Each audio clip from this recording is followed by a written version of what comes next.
만남은 단순한 감동을 넘어서 인간의 감정과 사고를 깊이 탐구하는 도전적이고도 풍부한 경험을 제공한다. 이 음악과 문학이 만나면은 그 자체로 강렬한 창조적 에너지를 발산하며 우리의 감각과 마음을 풍요롭게 만든다. GPT가 잘 이야기해 준 것 같아요. 전체 그림을 좀 이해하기 위해서 너무 막연해서 그냥 아주 거칠게 좀 이런 부분들을 먼저 접근을 하고 시작을 하면은 조금 더 도움이 되지 않겠나 해서 내용에 들어가서 이 책을 읽기 전에 문학과 음악의 대학년으로서 초대하기 위해서 제가 앞에 그 부분을 넣었고요. 그래서 이 책은 이창복 교수가 동문학의 입장에서 음악을 미학적으로 고찰한 것인데, 이분이 켈른 대학에서 이 공부를 하면서 경험했던 그러한 자료들을 모아가지고 그 연출자들이 직접 만나가지고 나오는 그런 분장에 대한 모습들을 소탈하게 이렇게 이야기하는 부분을 보면서 유학생활을 통해서 굉장히 충격적인 그러한 경험을 통해서 자기가 자료를 하나하나 모았던 것들을 이렇게 책으로 거칠게, 본인은 거칠게 했지만 우리는 굉장히 어렵잖아요. 본인은 그 부분 알지만은 그래서 이 책을 접근하는데 세 가지 고찰할 내용이 있는데 아마 제가 발표하는 첫 장에서는 두 가지 챕터로 되어 있지만은 어떤 데는 대체적으로 세 가지 내용을 접근하고 있고 네 가지로 좀 많은 데는 접근을 하고 있는데, 그 세 가지 접근하는 고찰한 내용이 작가의 생애와 시대의 발전 과정에서 작가가 갖게 된 음악에 대한 애정의 이론적이고 철학적인 근거가 무엇이냐 하는 것들을 가지고 이 책을 각 14명의 그런 내용을 이렇게 분석해 갔던 것 같고, 두 번째로는 이 애정을 토대로 작가들은 그들의 언어를 어느 정도로 음악화했고 어떤 전형적인 양식상의 특징들을 나타냈는지, 즉 음악적 형식과 표현 방법이 그들의 문학에서 어떻게 나타났느냐는 것. 세 번째로, 음악은 문학 작품에서 작가의 이상과 이념을 위해서 어떤 의미와 적용을 가졌고 작가의 심리적 철학적 사고에 어떤 영향을 끼쳤느냐는 이 세 가지 내용을 가지고 14장의 이러한 것들을 접근해 가고 있다라고 이렇게 보면 좋겠고, 결국에는 문학과 음악의 상호작용에 대한 그분이 미학을 좋아하는 것 같아요. 죽음의 미학을 이야기했던 것들처럼 여기도 문학과 음악의 상호작용에 대한 미학적인 고찰을 이 책을 통해서 약간의 벽돌책을 이렇게 만들어낸 것 같습니다. 1장에 이제 첫 번째 등장하는 사람이 고트프리트 폰 수트라스부르크의 서사문학. 발음하기도 힘들어요. 제가 이분을 전혀 잘 모르기 때문에 이번 기회에 제가 그 누구죠? 요 트리스탄과 이졸데라는 이 유명한 유럽 사회를 뒤집고 있는 거의 천년 동안을 이렇게 그 연결시키고 있는 그 거대한 흐름을 가지고 있는 이 트리스탄과 이졸데라는 부분들을 몰랐는데, 이번에 이 부분들을 알 수 있었다는 것은 저한테는 굉장히 수확이 된 것 같아요. 그래서 제가 너무 몰라가지고 뭐 하여튼 그 뭡니까 리스트라든지 학술 그 가가지고 이 이졸데와 트리스탄과 이졸데에 대한 논문들을 이렇게 쭉 검색을 해봤어요. 영화나 음악이나 너무 모르기 때문에 그래서 그 아마 기회가 된다면은 뭐 꼭 뭐 전공은 아니지만은 그런 다양한 그 주제들에 대해서면은 굉장히 이 트리스탄과 이 뭐죠? 아직까지 이름이 올라가는 이졸데에 대한 이 부분들이 음악과 함께 되어 있고, 인터넷에 들어가는 그 영화는 제가 못 봤는데 그 음악이 3시간이 넘는 게 있더라고요. 근데 그걸 이제 제가 뭐 다 듣지를 못해가지고 분위기만 이렇게 했는데 제가 그걸 그 한글로 되어져 있으면 모르겠는데 그게 뭐 그 독일로 이렇게 뭐 영어인지 독일인지 제가 아직 확인은 못했는데 한글 자막이 안 나오더라고요. 그래서 그 느낌을 잘 못 받아가지고 나중에 기회가 되면은 이 작품은 그 독일 유럽의 그 문학이나 음악에 있어가지고 거의 1000년 동안에 지속되어져 온 그런 부분들이고 우리나라에서도 요 부분들이 그 오페라라든지 이런 부분들로 많이 이렇게 발표가 되어졌던 것 같고, 그래서, 또 14장 지나가면서 뭐 몇몇 분들이 요 작품에 대한 이야기들은 계속해서 하고 있는 것 같아요. 근데 뭐 음악의 행식이라든지 그런 거 모르겠는데 혹시, 우리 그 이목의 선생님 음악 잘 아세요? 예. 제가 음악에 대한 것이 너무 그 아는 게 너무 많아 가지고 이렇게 쉽게 다루는 것은 제가 차마 제 입으로 할 수가 없잖아요. 저같이. 그래서 너무 힘들어 가지고 근데 그 내용을 좀 보시면 좋을 것 같고요. 1장에 들어가서 서사를 진행시키는 것은 음악이다라고 이제 고트 프리트 본 스트라스부르크의 서사 문학에 대해서 이야기를 하고 있습니다. 제가 발표한 것은 두 챕터거든요. 두 챕터인데 먼저 중세 음악과 중세 문학과 음악의 상호작용에 대해서 먼저 말씀드리겠습니다. 독일 중세 궁정 기사 문학은 궁정 서사 문학과 중세 고지 독일 서정시가 있고요. 영웅 서사시 이렇게 해서 세 가지로 이렇게 뭐 되는 것 같습니다. 그래서 음악과 언어의 상호작용은 독일 중세 문학에서 처음으로 시작된 매우 중요한 문화적 특징이라고 하고요. 중세 음악은 그러는 부분에 있어서 유럽 음악사에서 중대한 의미를 지니고 있는 것 같습니다. 특히 중세 음악을 들어갈 때 다음에 발표했을 때 종교개혁자 마틴 루터 종교개혁자 마틴 루터가 노는데 이 종교개혁 중세 음악에 넘어가면서 이 종교개혁자 마틴 루터가 굉장히 대단한 그 음악에 대한 공부가 비축되어져 있었고요. 그리고 혹시 이제 교회를 안 다니는 사람은 잘 모르겠지만 교회 다니는 사람은 종교개혁 주일이 되면 늘 부르는 그런 그 마틴 루터가 작사 작곡했던 노래를 우리가 늘 부르죠. 그거는 독일의 국가이기도 해요, 사실은. 우리가 부르는 찬송가는 독일의 애국가이기도 해요. 애국가인데 이게 마틴 루터가 한 거예요. 마틴 루터가. 그것만 있는 게 아니라 내주는 강한 성이요. 그 노래가 마틴 루터가 한 거거든요. 그거 말고도 마틴 루터가 했던 노래를 했던 것들이 굉장히 많이 있죠. 어쨌든 그거는 마틴 루터는 다음 사람이 발표할 테니까 제가 넘어가면 안 될 것 같고 그 다음에 중세 음악의 본질이 하음에 있다고 그러는데 제가 이 부분을 하음이 뭐예요?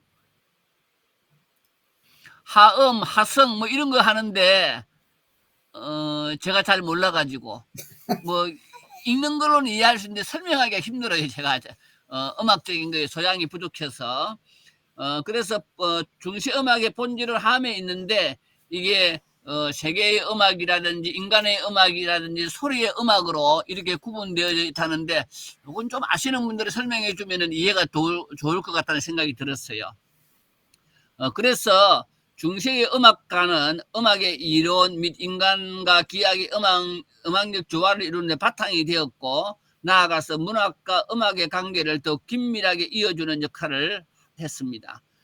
중세의 요게 생각의 부분들인데 중세의 서사문학은 읽히기 위한 것이 아니라 이야기하기 위해서 만들어졌다라는 의미가 굉장히 생겨볼 부분들이라고 되어져요. 왜냐하면은 중세 시대에는 글을 읽을 수 있는 사람들이 별로 많지 않았거든요. 예, 마치 우리나라처럼 이야기로 들려졌던 것들처럼 이렇게 되어졌다는 것을 연상시켜 볼 수가 있을 것 같아요. 그래서 그 카톨릭이라든지 동방정교회 같은 데에서 보면은 그 식자들이 많지 않았기 때문에 뭘 이용했어요? 아이콘이라든지 성화를 많이 이용해 가지고 성화라든지 아이콘을 통해 가지고 성경을 이해할 수 있도록 그렇게 했던 거였죠. 그래서 그냥 그것이 우상에 대한 그런 의미들을 아이콘이 다른 의미들로서 성경을 그 글을 읽을 줄 모르는 사람들에게 그림을 통해서 아이콘을 통해서 그 부분들을 이해할 수 있도록 돕기 위해서 만들어졌다는 부분들을 우리가 이해할 또 하나의 부분을 이해할 필요가 있다라는 겁니다. 그런 맥락에서 중세의 서사문학이 읽히기 위한 것이 아니라 이야기하기 위해서 만들어졌다는 부분들을 기억하시면 좋을 것 같고, 종교개혁이 일어나기 전에 중세의 마지막 이제 넘어가기 전에 12세기에 이르러서는 당시의 기사 계급에 의해서 영웅들의 서사시 노래가 선호가 되었고, 종교극도 널리 퍼지면서 절정에 이르게 되어집니다. 그래서 기사 계급의 서정시에 중요한 행식이 되기도 하고, 그리고 연애시의 테마는 이게 이제 고트프리트 폰 수트라스부르크가 만들어낸 부분들인데, 연애시의 테마가 궁정의 기부인에 대한 그런 경모와 이룰 수 없는 사랑에 대한 부분들. 그래서 결국에는 문학과 음악의 긴밀한 관계는 중세 문학에 그 기초를 두고 있다라고 이렇게 하면서 서양 문학과 예술에 대한 이해를 조금 우리가 이해할 수 있는 기초를 두는 것 같습니다. 이제 두 번째로는 이제는 이 트리스탄과 이졸데를 통한 비판에 대한 부분들을 이야기하고 있는데, 이게 연애시는 발트 폰 데어 포요겔 바이데, 이게 뭐 발음도 어렵다. 절정에 이루게 되는데, 이때 그 켈티라고 하면은 저기 영국에 있는 영국이 세 나라로 구성이 되어져 있잖아요, 그죠? 아직까지도 뭐 독립이 통일이 안 돼 가지고 분쟁으로 지금도 치달고 있는 나라 중에 하나인데, 우리가 통일이 안 됐던 것처럼 영국 역시 통일이 안 돼 있는 그런 나라이기도 하거든요. 그래서 이 켈트 전설과 고대 그리스 로마 전설의 소재를 궁중 기사의 문화의 이상적인 상으로 작품화시킨 서사문학의 대가로 하인리 폰 벨데케라는 사람과, 그다음에 뭐 하르트만 본 아우, 뭐 볼프람 폰 에센바흐, 고트브리트 폰 수트라스부르거, 뭐 이런 이제 부분들이 통해 가지고 이제 마지막에 이제 그 고트프리트를 통해 가지고 중세 서사문학과 음악의 관계는 음악의 언어성에 출발해서 언어의 음악 유희를 통해 작품의 음악성을 부여하고 있다라고 이야기합니다. 그래서 우리가 이제 여는 이 고트프리트의 작품의 중심 테마는 인간은 완전히 지배하고 세정케 하는 사랑의 전능한 힘이라고 이야기하고 있고, 이 두 주인공의 그러니까 트리스탄과 이졸데라는 이 두 주인공의 운명적인 사랑의 기쁨과 고통, 죽음과 사랑의 양극적인 긴장을 묘사함으로 독자들로 하여금 사랑의 힘을 불가항력적인 것으로 파악을 하게 됩니다. 그래서 이제 그게 그러 보니까 페이지는 그대들의 사랑, 그대들의 사람, 그대들의 죽음은 우리의 양식이다. 그렇게 그대들의 사람은 살아있고 이렇게 그대들의 죽음은 살아있다. 그렇게 그들은 아직도 살아있지만은 그러나 죽었으니 그대들의 죽음은 살아있는 자들의 양식이다. 요것만 봐가지고 잘 모르겠어요. 그 전체 맥락을 그 오페라라든지 음악을 보면서 들으면은 알 수가 있는데, 요것만 가지고는 이거 가지고 죽음이라는 주제를 한번 써먹을 수 있겠네, 요 정도밖에 생각 못하지.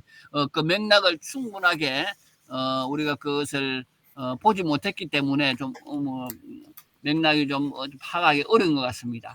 어쨌든 고트프리트는 궁정기사 사회의 도덕적 규약 속에서 개인의 권리를 강조하는 근대적인 사고방식을 가지고 있습니다. 그러니까 12세기, 13세기 이때 될 때 이제는 우리로 이야기하면은 이제 고려말 뭐 이렇게 되지 않겠습니까?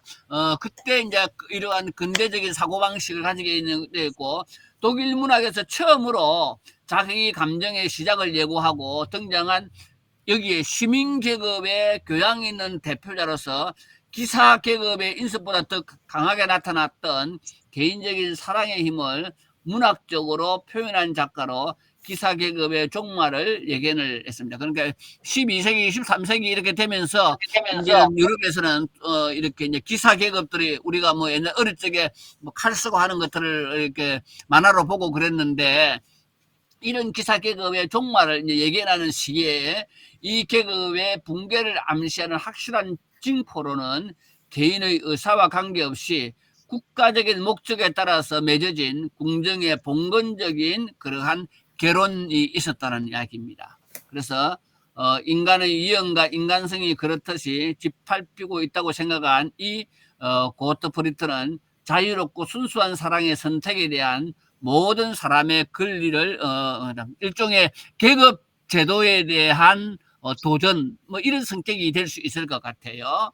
그래서 트리스탄과 이졸데가 가지고 있는 서로 떨어질 수 없는 사랑과 사랑의 격정과 그 중에 이제 간통이라는 이러한 두 모티브를 통해서 궁정 세계의 사랑 관념을 깨고 궁정 사회와 문화를 비판하는 것이 바로 이 트리스탄과 이졸데의 작품이고, 이 트리스탄과 이졸데 작품이 앞에서 이야기한 것처럼 끊임없이 유럽 사회에서 천여 년 동안, 약 천년, 제가 봤을 때는 거의 1000년 동안 요 작품을 기초로 해서 계속해서 이어지고 있고, 뭐 그게 또 다른 뭐 유럽의 그 중요한 부분들은 그 뭐가 있습니까? 로미오와 줄리엣 이런 것들로 이렇게 이어지고 있는 것 같습니다.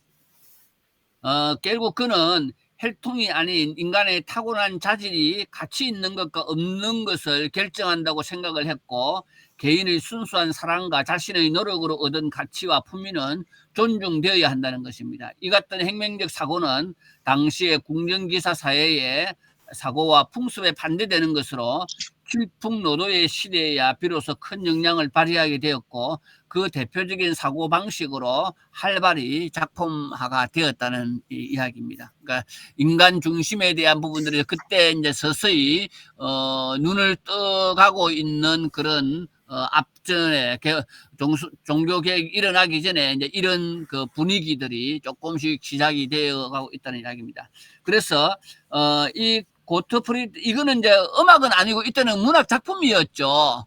그걸 이제 나중에 이제 음악으로 이렇게 해 나가는 것들인데, 여기 보면은 고트프리트의 언어는 음악에 의해서 결정이 되고 말의 매혹적인 음악이 되었다고 지적을 했듯이, 고트프리트의 언어의 음악성은 사랑의 도취를 배경으로 궁정사회에서는 실현될 수 없는 인간적 사랑에 대한 동경을 예술적인 현실로 전달하고 사랑의 감동을 일깨우며 그 아름다움을 경험케 합니다. 그가 성취한 언어의 음악성은 주인공인 트리스탄의 예술가 기질에 근거하고 있고, 반항적인 천재 예술가인 트리스탄은 예술로서 경직된 궁정사회의 모순들에 저항하고 있고 음악으로 사랑의 기쁨과 모든 영혼의 고통을 노래하고 있다고 있는데, 이 내용을 알아야 트리스탄이 예술가의 기질을 알고 있는지 그 부분들을 우리가 찾아낼 수 있을 것 같아요. 그래서 그 부분들은 조금 점검해 보면 좋을 것 같습니다. 이 작품과 관련해 가지고 헤르베르트 리델이라는 분이 트리스탄을 독일 성화 문학의 최초로 고유한 예술가의 모습이라고 평가하고, 나아가서 작품 트리스탄과 이졸데가 가진 음악의 역할에 대해서 이렇게 이야기를 합니다. 언제나 다시 줄거리를 진행시키는 것은 음악이다. 트리스탄뿐만 아니라 이졸데의 음악적 능력은 이 서사시에서 사건의 모든 후반부 진행에 매우 중요하고도 새로운 관계를 만든다. 그래서 이 12세기, 13세기 이때 있는 이 고트프리트는 이 언어의 음악성에 대한 섬세한 감정을 바탕으로 운율의 조화, 시행 구조의 규칙성을 리듬의 불규칙성으로 중단시키는 이행 교체를 이용했다. 했는데 제가 이거 뭐라고 설명을 할지 모르겠더라고요. 제가 아마 음악에 대한 하성이라든지 이런 거 아시는 분들은 쉽게 설명할 수 있을 것 같은데, 제가 이 부분 이해가 좀 부족해서 충분하게 설명이 부족할 것 같습니다. 그래서 뭐 예를 들어서 고언어와 사랑, 그다음에 악과 성 같은 대조법과 쓰고 달콤한 같은 당차급법도 잘 모르겠어요. 혹시 당차급법이 뭔지 아십니까?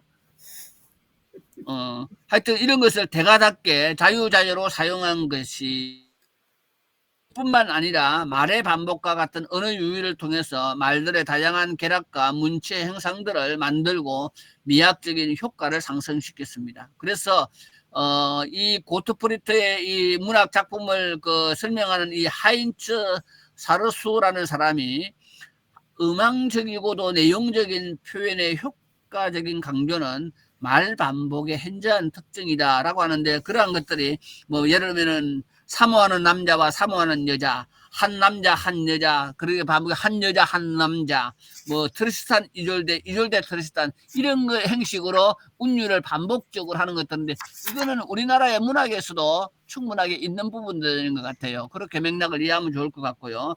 어쨌든 그의 언어, 앞에서 이야기했던 이러한 언어의 유의는 음향 유의일 뿐만 아니라 의미에 대한 유의가 있다라고 이야기하고 있고, 논리적으로 간결하게 구성된 풍부한 그의 언어는 문체상의 섬세한 변화와 가정의 경우에도 핵심을 찌르는 극단화와 폭발력, 간결성과 인격성을 지닌다라고 이야기하고 있고요. 그래서 이 고트프리트는 감정과 음악 사이에 미학적 본질의 정확한 일치가 존재한다라고 이야기합니다. 그리고 그는 인물들의 감수성이 풍부하고 지나치게 꼼꼼히 생각하는 정신병자로 묘사를 하지 않고 고요. 그리고 그의 언어는 유미주의 또는 예술을 위한 예술의 성향에서 벗어나 있다라고 합니다. 그래서 그의 언어는 유미주의 또 예술을 위한 예술의 상황에서 벗어나 있다라고 이야기하고 있는데, 이건 저도 좀 어려워요. 그의 언어의 위대한 비유성과 입체적 충만함은 감정과 음향의 돛질 속으로 녹아드는 것을 막고 언어의 순수한 아름다움을 부여하고 있습니다. 결국엔 이제 트리스탄과 이졸데를 이렇게 작품화한 이 고트프리트는 앞에서 이야기했던 궁정사회와 개인적 사랑의 아름다운 세계를 대립시킴으로써 궁정세계의 분열을 초래하는 대조법을 빈번히 사용을 했고, 그의 언어는 개념적 대조법과 그 내용의 변정법적 변용을 위한 언어 유의다라고 이야기합니다. 그는 대조법과 변정법 형식의 관점에서 멸망해가는 계층과 새롭게 부상하는 계급을 표현을 했고요.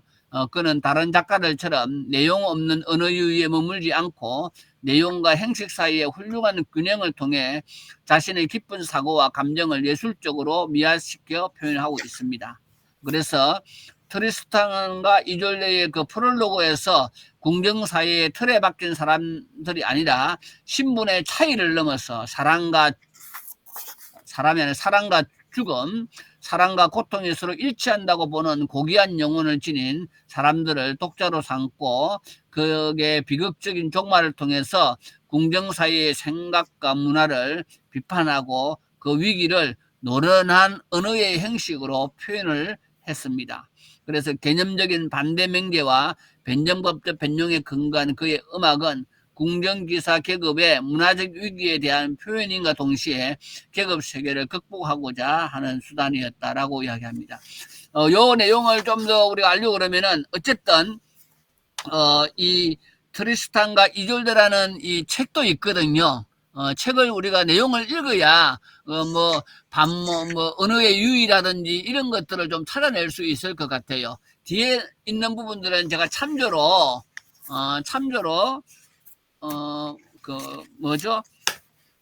조금 더 이해를 돕기 위해서 제가 뭘 썼죠?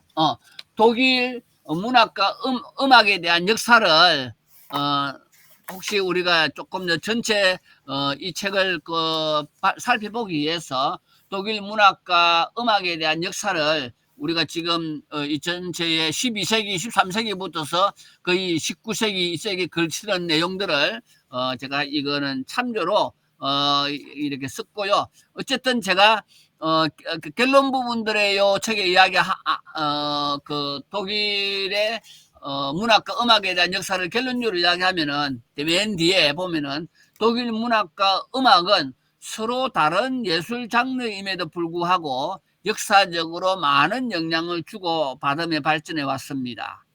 특히 낭만주의와 고전주의 시대의 문학과 음악의 융합은 독일 문화의 중요한 특징으로 자리 잡았고, 두 예술의 상호작용은 독일의 예술적 유산에 큰 영향을 미쳤습니다.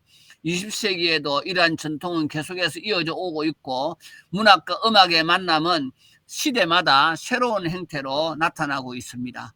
그거는 우리가 독일의 문학과 음악을 우리가 어렴풋이 접할 때마다 독일의 그런 음악과 문학을 통해서 우리보다 앞섰다라고 이렇게 표현하기는, 자존심이 상해서 말하기는 힘들지만은, 어쨌든 유럽의 그 음악이라든지 문학에 대한 것들을 우리가 많은 자극을 받고 있는 부분은 아니겠는가. 그 정도 이야기 드리고 발제를 마치겠습니다.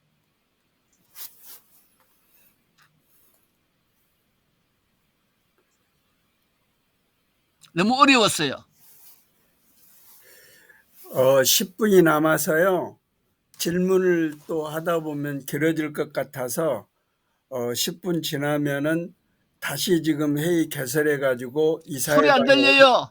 안 들려요. 일찍 말씀해 주시죠. 마이크 꺼놔. 예. 지금 10분 남았습니다. 그래서 질문하고 말씀 더 하시다 보면은 10분이 지날 것 같아서 10분 지나면 회의를 종료하고 다시 지금 이사회방에 회의 개설해서 올렸으니까 제가 이따 끝날 때는 다시 말씀을 드리겠습니다. 질문하시죠. 오늘은 질문하지 마세요. 제가 잘 몰라요. 어려워.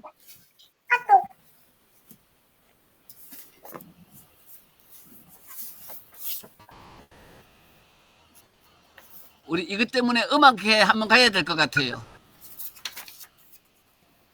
맞아요. 저는 맨 처음에 이렇게 고트프리트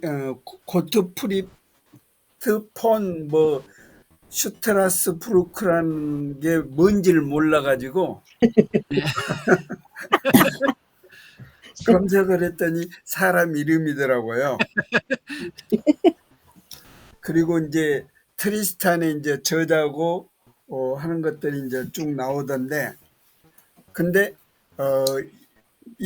이분이 출생 연도도 안 나오고 죽은 연도도 대충 어림짐작해서 잡고, 그렇게 돼서 실질적으로 귀족 같은 그런 분이 아니었던 것 같아요. 그러니까 기록들이 좀 없었는데, 어쨌든 이분이 쓴 트리스탄과 이졸데는 로미오와 줄리엣 비슷한 것 같아요. 그래서 나중에 이제 그 왕비하고 같이 간통을 하는 거잖아요. 네. 그러니까 이제 쫓겨나고 해가지고 이 죽을 상황이 되니까 또 왕비 이돌데는 또 쫓아가서 죽은 다음에 또 이돌데도 죽잖아요. 완전 로미오와 줄리엣판이에요. 근데 로미오와 줄리엣이 요거 보고 그 만든 거겠죠. 네. 근데 로미오와 줄리엣은 아는데 트리스탄과 이졸데는 모르고 있었잖아요. 네. 저도 맞아요. 처음이었어요. 저도 처음인 것 같아. 근데 이 트리스탄과 이졸데가 중세 유럽의 옛날 뭐라 그럴까, 이게 성배에 대한 이야기나 뭐 이런 아서왕에 대한 이야기가 함께 중세 유럽의 이 서사 문화로 내려오면서 여기에서 이제 무슨 사랑의 묘약 막 이런 식으로 그걸 만들어 가지고 이제 우리가 아까 얘기했던 것처럼 그렇게 로미오와 줄리엣처럼 사랑의 묘약이라는 그런 극을 만들어 가지고 이게 되게 유명했던 건데 우리는 전혀 몰랐던 것 같아. 이걸 안 했으면 그걸 모르고 그냥 지나갔을 것 같아. 너무 무지하게. 예, 우리 모두가 무식이 드러나는 시간이었습니다. 예, 맞아요. 완전히 깜짝 놀랐어요. 이걸 안 했으면 어쩔 뻔했어. 전혀 모르는 걸 새로운 거를 도전해가지고 알아가니까 이게 다 끝날 정도면 조금은 조금 이렇게 이런 게 있었구나 하고 알 수 있는 기회가 돼서 되게 다행이다라는 생각이 들었어요. 이게 문학과 음악의 만남인데 이제 문학으로서 이렇게 해가지고 그걸 그 시대에 이제 연애시라든지 서사시라든지 영시 이렇게 흘러가고 있는 음악적인 그런 부분들을 통해서 뭐 계급 당시의 계급에 대한 체제를 좀 비판하고 또 연애시에 대한 부분들 12세기 13세기면은 우리 고려말이잖아요. 그렇죠. 네. 고려말에 우리의 음악은 어땠을까 하는 생각이 저는 계속 들었는데 고려 말에 우리의 음악? 예, 우리의 문학과 음악은 어땠을까? 왜냐면은 서구 음악에 대해서 이야기할 때 뭐 칭찬은 해야 되겠지만 기분 나쁘잖아요. 궁중음악이나 있지 뭐 우리 서민 문화는 별로 없었던 것 같아.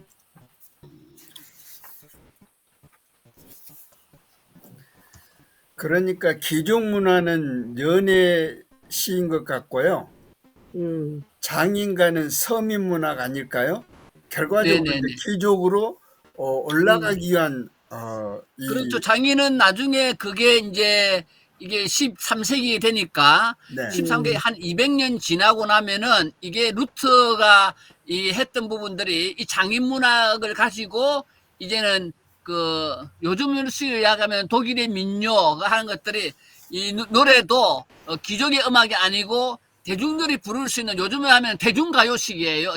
뭐 찬송가를 대중가요라고 표현하기 했는데 민중들이 쉽게 부를 수 있는 그런 노래로 만들어내는 거죠. 이게 마틴 루트가 그렇게 해서 만들어내는 거였거든요. 이제 그 앞전에 이제 이러한 장인 문학이라든지 이런 장인 시라든지 이런 것들이 드러나게 되어지는 것들이죠. 죄송합니다. 제가 뒤에 발표하실 분을 잠깐 땡겨서 이야기해서 누가 발표할지는 모르겠지만은 김웅선 목사님이 이장. 그래요? 네. 죄송합니다.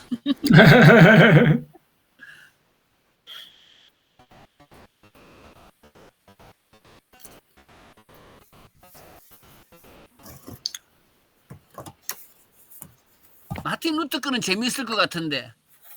우리 사랑의 묘약 보러 가요. 사랑의 묘약. 사랑의 노예? 묘약. 그건 사랑의 뭐예요? 묘약. 여기 트리스탄과 이졸데의 얘네들이 둘이 사랑하는 거를 이게 사랑의 묘약이라고 동영상 딱 틀어보면 나와요. 그래요? 네. 그런 걸 좀 오페라를 좀 봤으면 좋겠어. 그 오페라를 봐야 네, 맞아요.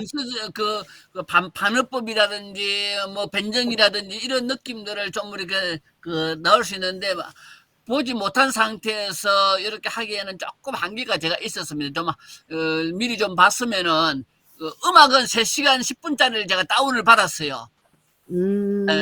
다운을 받아서 했는데 그걸 3시간 10분을 보려고 하는 게 엄두가 안 나가지고 그리고 하는데 독일인데 이게 그 노래면 멜로디를 들을 수 있는데 이게 그 느낌을 줘야 되잖아요. 그래서 제가 한 2분 듣다가 끝냈어요. 근데 이제 원장님 시도 쓰시고 그러는데 이 문학이 이렇게 음악으로 연결이 되어야 그게 이 작품다운 작품으로 이렇게 인식이 되거든요. 그러니까 문학이 어떤 이 시어를 찾아서 하는 것처럼 그러한 것이 서로 연결되도록 이렇게 돼서 음악화되어야 그게 귀족들이 그걸 보고 그런 거 아닌가 그런 생각이 들던데 어떻게 생각하십니까? 그렇죠. 여기 어디 제가 논문에 쓴 거 어디 보니까 뭐 잘 모르겠지만도 여기 있는 분들은 같은 비슷한 세대니까 조금 이해할 수 있는데 이상우 가수가 뭐 100m 뭐 해가지고 하는 그런 부분들을 멜로디를 해가지고 이제 그걸 곡으로 이상우 해가지고 노래를 부르지 않습니까? 그러니까 그녀를 만나기 100m 전. 예. 이제 그런 느낌이라면서 결국에는 가사가 넣으면은 이제 오페라식으로 넣을 수 있겠고 다양한 형식으로 넣을 수 있는데 뭐 그 곡이 넣으면은 가사를 붙이는 경우가 있을 수도 있겠죠. 예. 그 가사를 쓰고 그게 맞춰가지고 또 이제 뭐 하고 요즘에는 뭐 기계로 집에 넣으면은 뭐 작사 작곡도 다 되는 모양 같은데 아니면은 뭐 집피디한테 물어보지 뭐. 그러면 알아서 또 하나 곡 만들어 주지 않겠어요? 예.